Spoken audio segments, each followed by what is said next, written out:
Good evening, everybody. I'm Dr. Howard Elkin, the medical advocate, and thank you so much for joining me tonight on YouTube Live.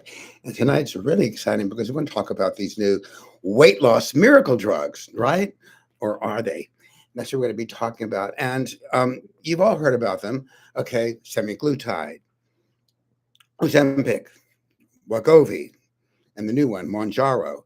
I mean, they've hit the news everywhere, and they're extremely popular thanks to the Hollywood set because they're using this like crazy. And it's really, these drugs were originally supposed to be for diabetes, especially the first one, which was Ozempic, but it's really hit Hollywood by storm. And everybody, I can't tell you how many phone calls I get about, can I get on Ozempic? Can I get on Wegovy? How about that new one, Mounjaro? Um, Everybody wants to get on these drugs. Now, just how popular are they? Well, I want to tell you, I researched this last night. So far, as of yesterday, there've been over 84 million views on TikTok on Ozempic for weight loss. 84 million views, and over almost 20,000 on Instagram alone. And a lot of these support videos with Kim Kardashian, of all people, and how she supports her weight loss, and also like Elon Musk, the owner of Twitter. He has actually bragged that a combination of Wegovy, and fasting has led to his successful weight loss. Now, I will tell you that's a dangerous combination. I would never suggest both fasting and one of these drugs. But anyway, we'll talk about that later. So why all the fuss? Why is this such a big deal? Because in this country, we have a real fat problem. I mean, 42% of the population is obese. Now, in 1970, which happened to be the year I graduated high school, the obesity rate was 14%. So we've gone from 14% in a little more than 50 years to now it's to 42%. I mean, it's just amazing the increase in obesity that we now seem to get. So it's a real fat problem, and we all know that the health problems with being obese. And in fact, if you've read my book, and I hope many of you have, I list obesity as one of the five major players when it comes to heart disease. So it's a big deal. And I understand why everybody is searching for the magic bullet, but there is no magic bullet, right? The magic bullet or the magic pill, or in this case, the magic vaccine. Everyone wants to do it, and it's not new. This love affair with weight loss medications has been there forever. I remember back in the '60s, people were taking diet pills with speed in it, amphetamine, and I think my sister was on it for a short while. Our pediatrician gave it to her because she wanted to lose 10 pounds. Imagine going on on speed, or basically it was speed, it's amphetamine, to lose 10 pounds. It was given out pretty readily to housewives. And then in the '90s, the big thing was fen-phen. I was a new cardiologist at the time, and I got involved because we found out quickly that these medications were associated with heart valve problems. It's like major, right? And by the way, these are irreversible problems. So that lost favor, although, it was very popular. I had many people that would go to these fen-phen clinics, and the doctor would take like 5 minutes at them and say, yeah, okay, you're fat but healthy. Here's your prescription. And they'd run off and go to fen-phen land. So this is not a new problem. So the question I have that we all should be having as medical advocates, what are the pros and what are the cons? And do the cons outweigh the pros? That's really the question that we have to ask as our own medical advocate.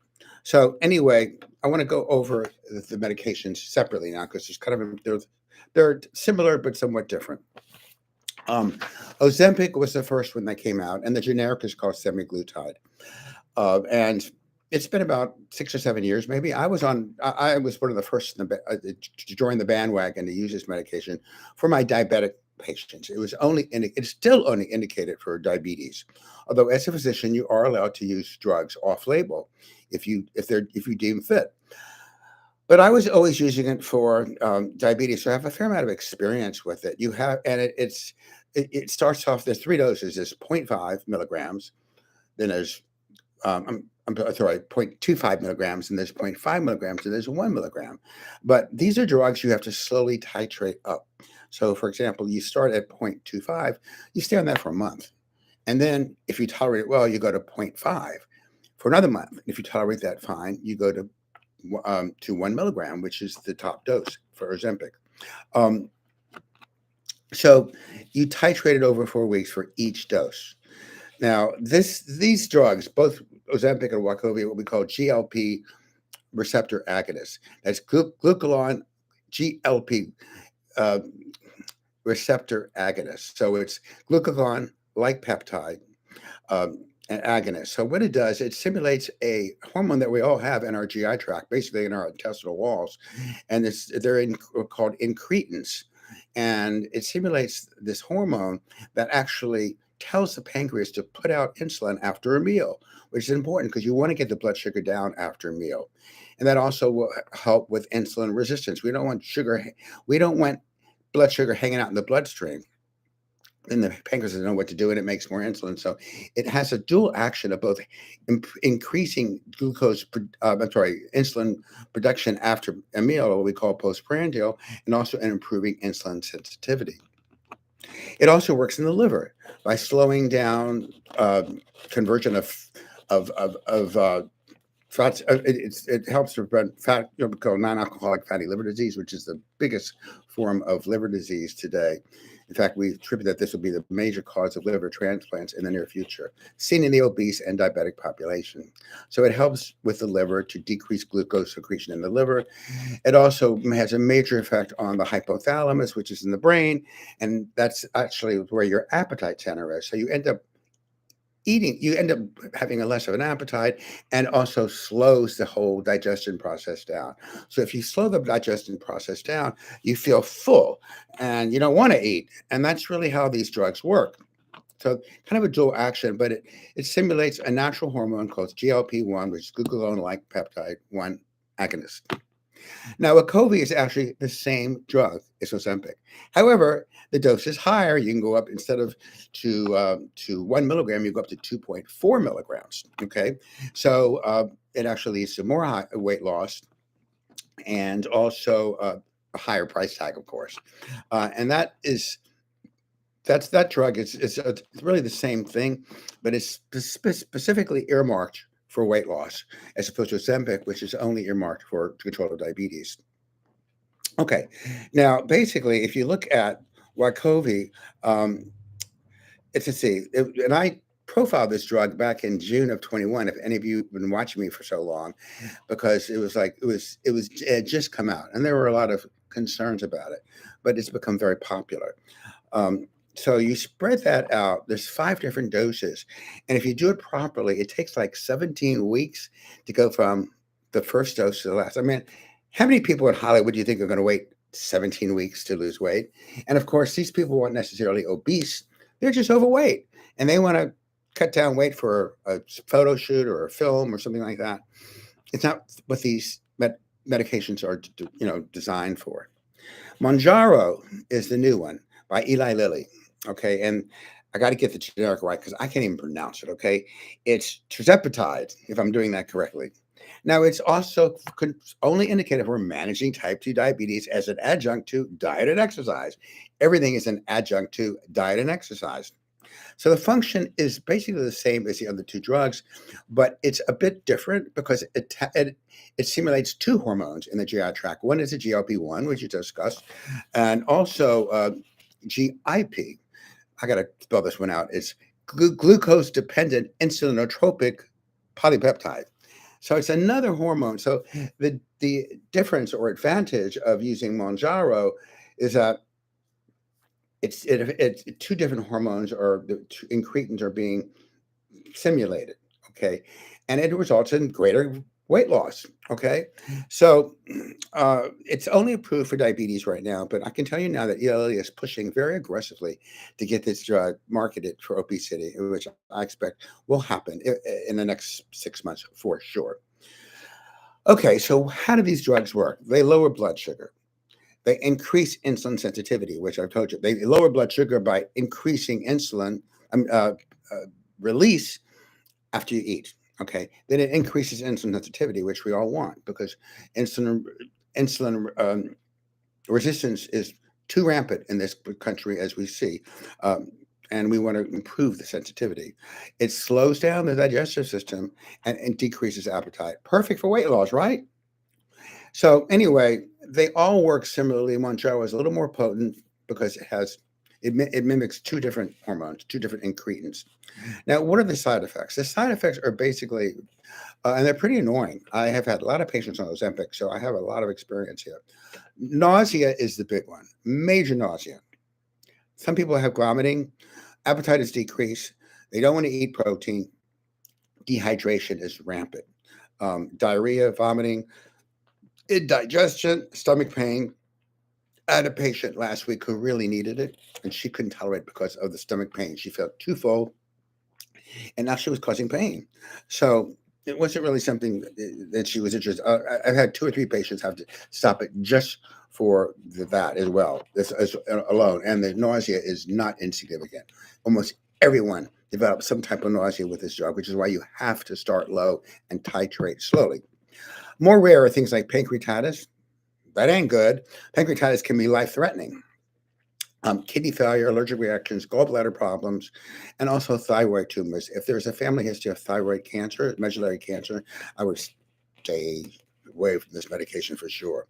So what are my concerns as the medical advocate?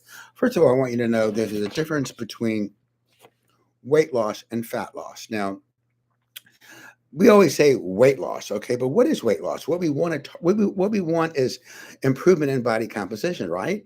We want to maintain muscle mass but lose fat mass. So there's only been a couple of studies so far that have examined this with DEXA scans. So we can actually, with the DEXA scan, it's not just good for evaluating bone density, but we can also evaluate your fat mass and your muscle mass. So what do we learn? And it's one study that I've evaluated that tested this before and after they were on Ozempic. And that is, yes, you will lose weight. And I guarantee you, everybody will lose weight if they can stay on this medication. But guess what? This is the disconcerting part. 2/3 of the weight loss was actually lean tissue mass or muscle mass. That's not good. Okay. And 1/3 was fat mass. So, okay, we're losing weight, but we're just becoming a thinner fat person, right?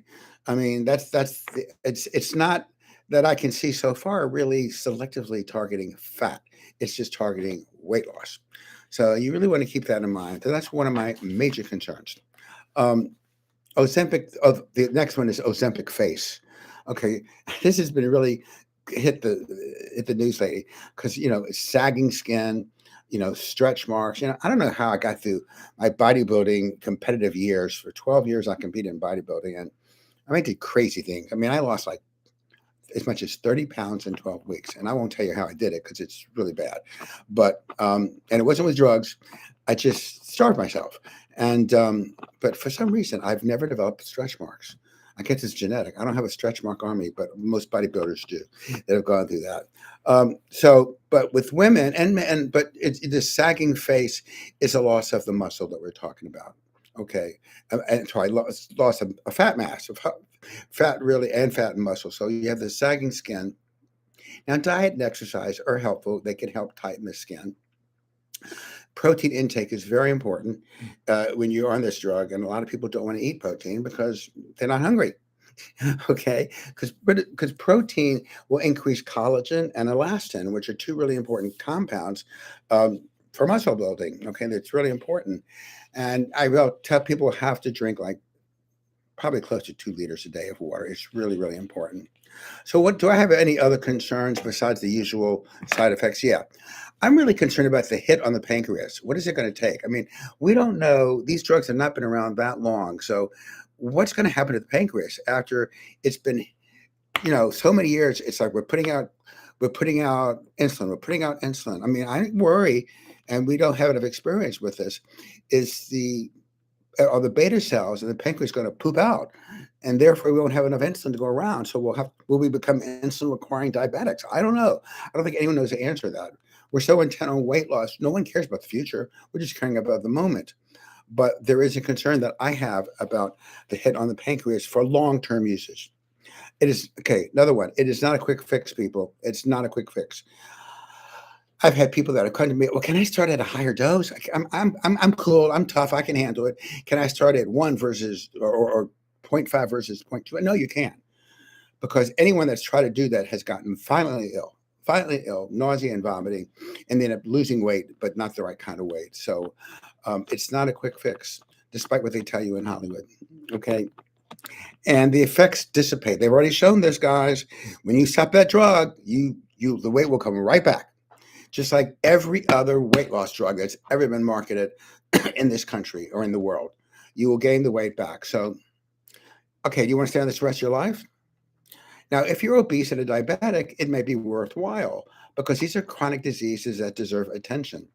Obesity and diabetes are both major risk factors for heart disease and cancer. And by the way, Alzheimer's. So it's a big deal. But for losing 10 or 15 pounds, and it's just crazy, you know.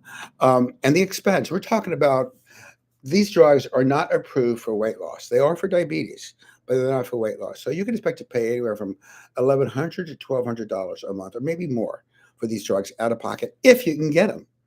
I've never been able to prescribe Wegovy on anybody. It's always on back order, always. And it's been that way for at least a year. I've never had success in getting it. I haven't tried with Mounjaro. I have a lot of luck with Ozempic. But like I said, I've had 2 patients in the last 2 weeks come to me and complain that they can't get Ozempic. They've tried 3 different pharmacies because it's on back order. And these are drugs that are really needed for a certain population of people. Okay, so what's my bottom line as a medical advocate? I believe that these drugs may play an important role in selected patients. And I mean selected patients, not for a 10 or 15 pound weight loss. It's got to be a major weight loss. And they have to be a motivated patient that has really, truly exhausted diet and exercise. I'm not going to give it for weight loss because you say you've done everything. And I have to really know the patient.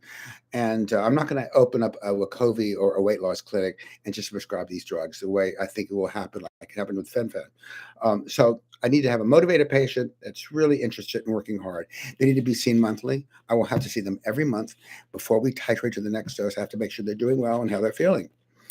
And that's it. Those are the important things. I could be very useful in people that are truly obese, because obesity and heart disease and all the diseases of aging go hand in hand. So I'm not against it for that reason. It may truly be a game changer for those that have exhausted diet and exercise. And for that,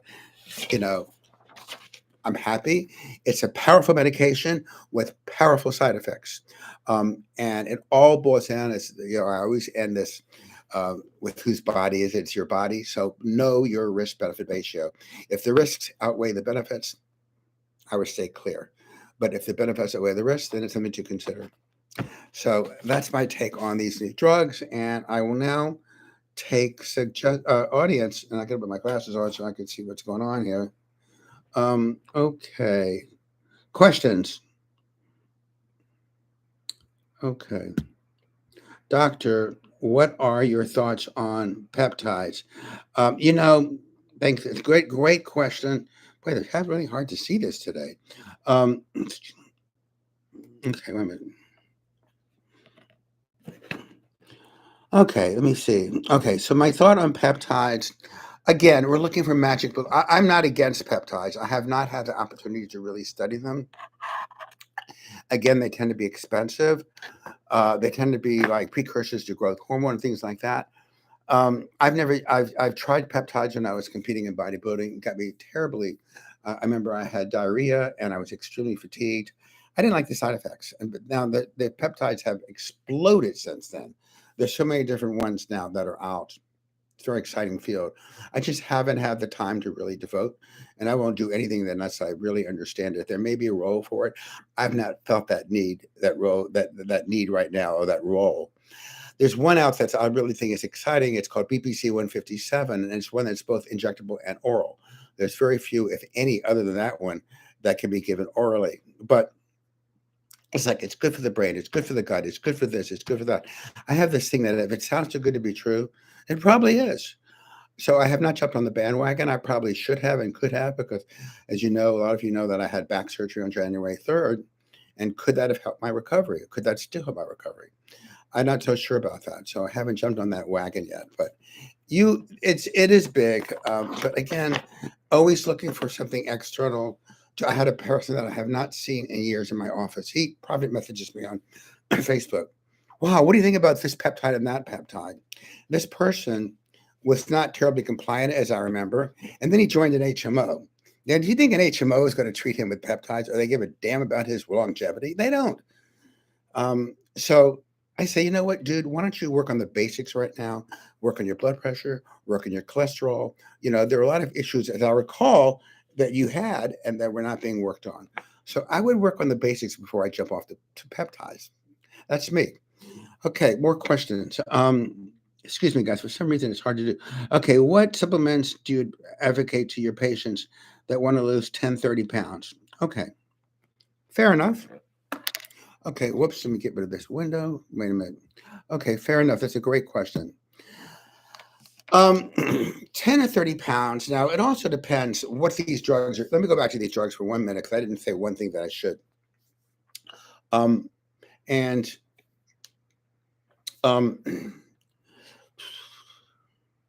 my point? First of all, 10, 30 pounds. Okay. And that's a moderate amount of weight loss, right? And first of all, I need to find out are you exercising? What are you doing? Are you including strength training with your cardio? You need both. You have got to be doing strength training because muscle is your greatest ally when it comes to weight loss. Because I can be watching TV next to someone who is my size, who weighs the same amount as I do, but has fat instead of muscle. And I'm going to be burning more fat watching TV than they will be, simply because muscle is more metabolically active than fat. We all know that, right? So you need to be doing strength training. You need to be doing regular cardio. Exercise has to be a major part of your wellness regimen. As far as diet is concerned, first of all, I will find out what kind of diet they're on. And this is really an important part. I'm not into one particular diet. Most of you that know that about me. So I find out what they're doing. I'm totally against snacking. Even when I was I like intermittent fasting. It works for me. I don't have to lose weight. I'm pretty where I should be. Okay. But when I started doing intermittent fasting 3 years ago, I felt better. I didn't have these blood sugar, ups and downs. My moods were better. I think I was probably nicer to my staff, at least. So it really worked well for me. I did lose a few pounds. I didn't need to, but I look better and I'm leaner. And I'm as lean now as I was when I was doing bodybuilding, competing, but without going through the craziness of the rigorous dieting that I did to what I did back in those days, which was not what I would consider healthy. So what is your diet now? I would cut out snacking. When I was in rehab for 12 days following my back surgery, excuse me, I said to myself, I can't do intermittent fasting because I'm already going to be catabolic just having surgery. I ate 3 square meals, okay? And I ate double portions because I didn't want to lose muscle. I wanted to minimize any muscle. I wanted to keep my weight up and my caloric intake going. So I ate a little bit more than I normally would have. And I didn't gain any fat. I stayed lean. And I lost like 5 pounds. I'm pretty lucky. I'm a mesomorph, so which means I maintain muscle pretty well. I only lost 5 pounds in 3 months before I was able to get back in the gym, which is pretty miraculously, but that's what happened the first time around when I had surgery almost 15 years ago. So the strength training with cardio, the best way to lose fat is actually, and I mean fat, not just weight loss, is do cardio on an empty stomach. That's from our old bodybuilding days. Because if you do cardio first thing in the morning, and you've been fasting all night, it's going to be easier to get into your fat stores and burn fat versus burning sugar. So that's kind of the tricks that I use. I found out what you're eating, and we try to figure out what we can do to improve it. If you have plateaued and you can't lose any more weight, that means something has to be changed. It can be small, it can be big, but there has to be some change because it's just not going to happen on its own. So I'm really big on lifestyle. I think 10, 15 pounds, you should easily be able, not easily, but you should be able to lose it with lifestyle, just finding out what you're doing wrong and what you can correct. 30 pounds is a bit much, but it can be done as long as you don't rush it. you have small goals, and one of my good friends, I know she's here tonight, Joanne Lee. She used to be a professional bodybuilder. She's originally from England, and she has you've seen her before, the Shrink Shop. She's incredible. Check her out on Instagram, the Shrink Shop. She knows everything there is about weight loss, fat loss, dieting, and bodybuilding. So she's a great source, but it's all about lifestyle. I don't use these meds as a first line measure. Okay, great question. So, okay, I don't know why I'm going to put my flashlight on. I just cannot. For some reason, this is very faint today, so I have to excuse. Give me 1 second. That didn't help. Okay, excuse me. I got to do this. Can't see with my glasses or without. Okay. What are your thoughts? We talked about peptides. I'm not big on them right now, but that's also because I'm not using them. Okay. What supplements? Oh, supplements. Okay. Very good. There are some supplements that I use. I have my own supplement called Glucowise Plus, which really helps with improving glucose sensitivity. Like I said, one of the problems we have is as we get older is that we become insulin resistant. We want to be insulin sensitive. So my particular supplement has something called berberine hydrochloride. So berberine is a very interesting herb, and it's been shown to be as effective as metformin, which is a drug used in diabetes, and it's very good to help improve insulin sensitivity. It also has cinnamon, vanadium, and chromium, and a few other things as well. So these work together to improve your insulin sensitivity. Decreasing appetite, I have found, as far as decreasing appetite, there's no real supplement that really helps.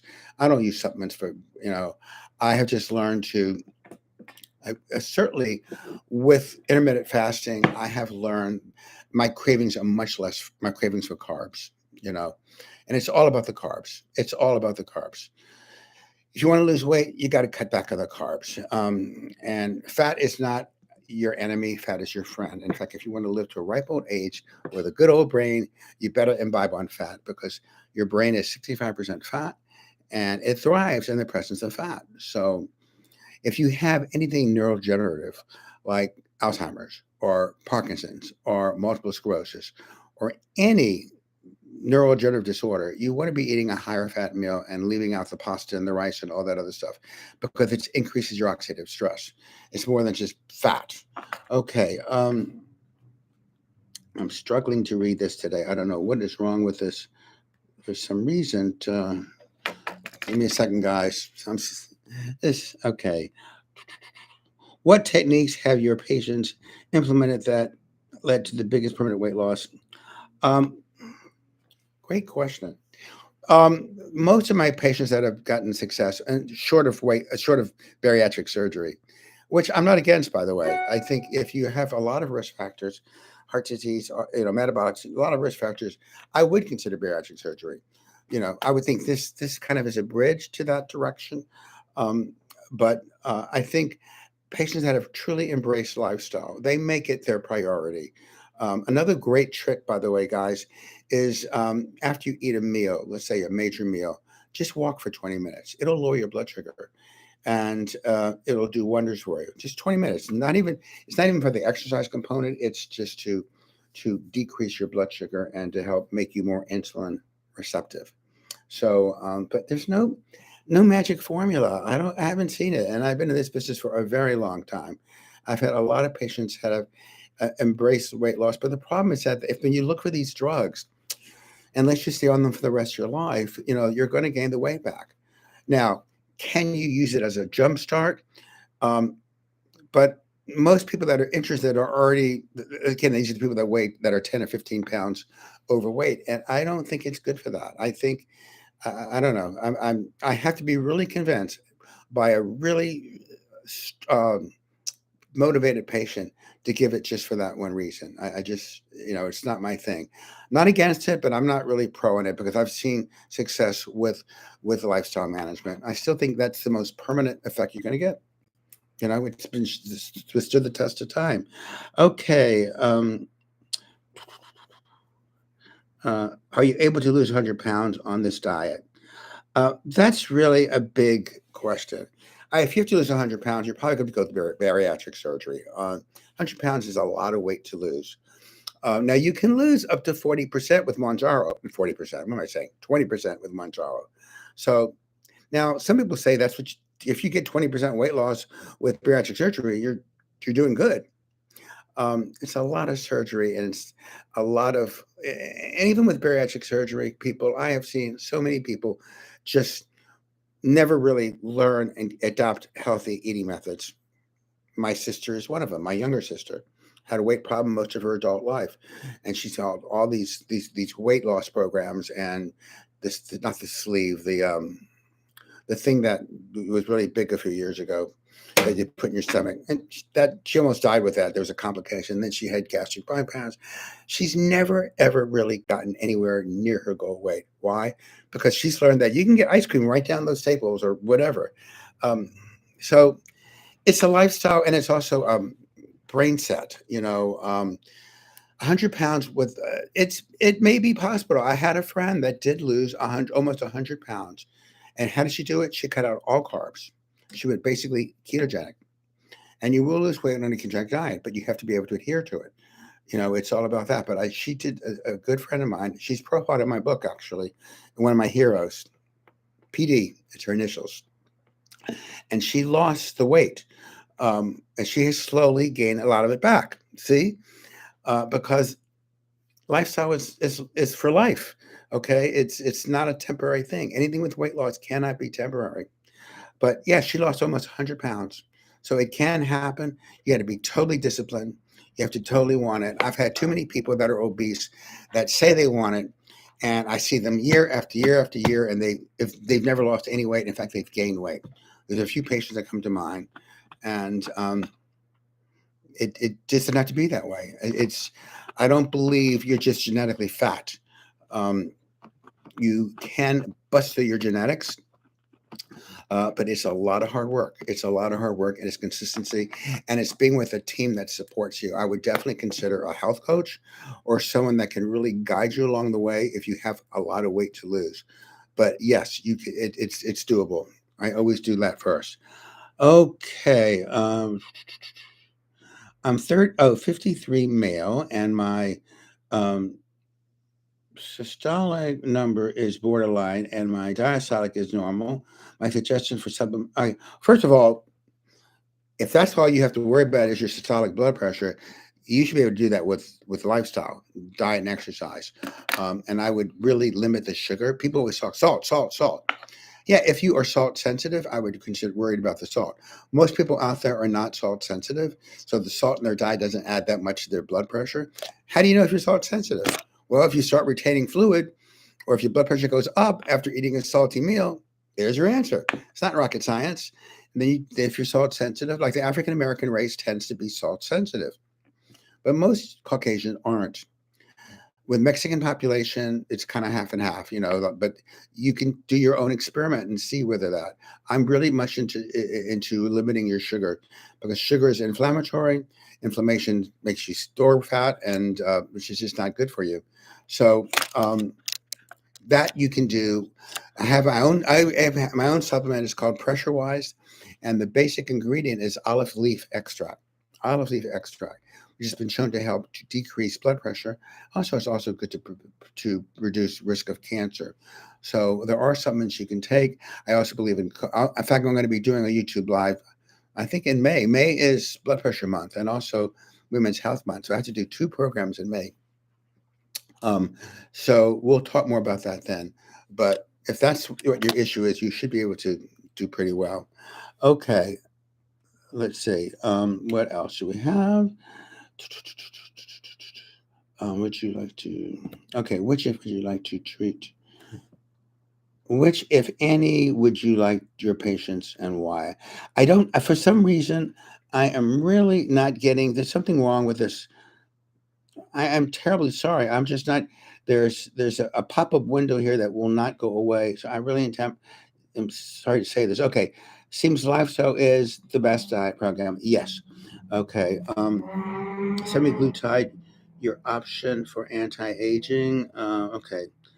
Again, I'm not getting the complete questions here. This is really bad. Um,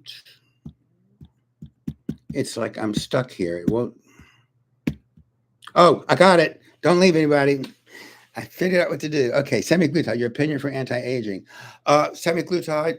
There's other ways to work on. No, it's not my big thing for anti-aging, because again, you're just working on weight loss, more fat loss than weight than muscle than anything else. So no, it's not for. I don't think it's part of my anti-aging regimen. It seems lobster was the best choice. Yes. Okay. Someone else asked that question. Okay. I'm so happy I finally got this going. God almighty. Peptide we've talked about. Are you able to lose 100? Yes. Talked about that one. Okay. We talked about systolic blood pressure. What techniques have your patients implemented? We talked about that. And I have had some great success stories. But again, it really depends on the individual patient. You have to be truly motivated. Okay. Let's see. What supplements? Again, there's no magic supplements for weight loss. It's just diet and exercise and stress management. Okay. Doctor, what are your thoughts on we talked about the peptides. Let me go up here. I can finally see this now. Which, if any, would you therapy would treat with your patients, and why? I don't use weight loss medications. I never did. I never used fen-phen. My job during the fen-phen craze was to do echocardiograms on these patients to see who had valve problems, and there were a few that happened. So I've never really been a prescriber of weight loss drugs. I really haven't been. This is a whole new avenue with the semaglutide and the Mounjaro, but and I'll see. I'll see what my patients are. But again, it's not for 10 or 15 pounds. It's not a quick fix. You have to be compliant. You have to see me every month, and you have to be really patient. So I'm not going to throw out the baby with the bathwater. I mean, the science is there. You're with Mounjaro, it's very exciting because it's two hormones, the GLP-1 and the GIP. So you got two hormones that it's simulating. So you've got the effect of both working on the GI tract, and will produce greater satiation and satiety, and also a greater weight loss at a greater expense. But that's going to be exciting. We don't have really reports on that since it's not indicative of weight loss yet. But I'm hoping we'll have more studies, and that's going to be a big thing, guys. Is what studies? These are still relatively new drugs, and I'm not into marketing hype. I really am not. Okay. Let me see. So we talked. I think we did everything. Talking about peptides, able to lose weight. I think we did it. What techniques have you used? So anyway, that's basically it. This is going to be an ongoing thing with these drugs, because we're going to be learning more and more about them. I thought it was appropriate to talk about them because they're all over the news. They're unavailable. I've never been able to get Wegovy for any of my patients. Ozempic is also becoming difficult to get. I don't know about Mounjaro yet. I did hear that Mounjaro now is on back order as of last week. So this is a problem. It's being swallowed up by people that probably don't really need to lose but so much weight. They're not obese. They're just overweight. And again, overweight population is 70% in this country. It's not a small deal. But when I go to one of these drugs for just weight loss of 10, 15, I wouldn't. 30 pounds, I would maybe think about it, especially if they have other risk factors like hypertension. And here's the guidelines that I should tell you about. If you have a BMI of 30 or greater, that considers obese. And that would probably merit being on one of these drugs. If your BMI is 28, and you're hypertensive, have high cholesterol or diabetes, then that puts you into a different category. So your weight could be a little lower, and you still qualify for these drugs, which is important. That's basically it. I think we did it. Okay. So listen, you're going to hear more about these drugs. So keep on asking me questions. And I just thought the time was right because it's just so popular now. And I just want people to make intelligent decisions And that's what we do as medical advocates. We weigh the pros and cons, and we come to an opinion. And yeah, you can use me as your medical model and so forth. But I'm not against it. I'm just not so bullish about it. But if I have the right patient who meets the qualifications, who really needs to lose weight for their health reasons, I'm sure I'll use it. I'm sure I'll use it. A lot of my patients are diabetic. So it's easier for me to treat these patients with Ozempic than a regular GP because, you know, diabetes and heart disease go hand in hand. So I have a lot of patients that have lost weight on Ozempic. They've done really good. But a lot of my patients have also had problems. The GI problems are not small, and which is you have to go small, you have to go slow. And that's why I think it's essential to work with a doctor who has experience with these drugs, who will work with you, because you need a team approach. And I think getting a health coach, someone like Joanne or my friend Lisa and Ciela, are the people that really can coach you through, because it's not just about what the drug will do, it's what you will do with the drug. Okay, guys, thank you so much. Another great time. So I will see you. May's going to be a big month because we have, I think it's high blood pressure month, and it's also, God, I don't know what's on my computer today. Sorry, guys, I can't. Wait a minute. Hold on. This is terrible. I've lost. Okay. My computer is acting up. I don't know what's with my Mac Airbook today. Anyway, thanks for your patience. I finally figured out how to work the sidebar. I didn't know what had happened. Anyway, so May will be talking about high blood pressure and also women's health. There's always a lot of good things to talk about women's health. And I'll come up with something else in 2 weeks, but I'll see what that is. Thank you so much. I'm very grateful. Please do your best to like any of my videos. It really does make a difference if you give me a thumbs up. And please check out my book, From Both Sides of the Table: When Doctor Becomes Patient. But it's really about becoming your own medical advocate. So I'm asking you to please get my book, purchase it, and write me a favorable review on Amazon. It's really important. Okay, guys, thank you. We'll see you in a few weeks. Nice. Thank you so much.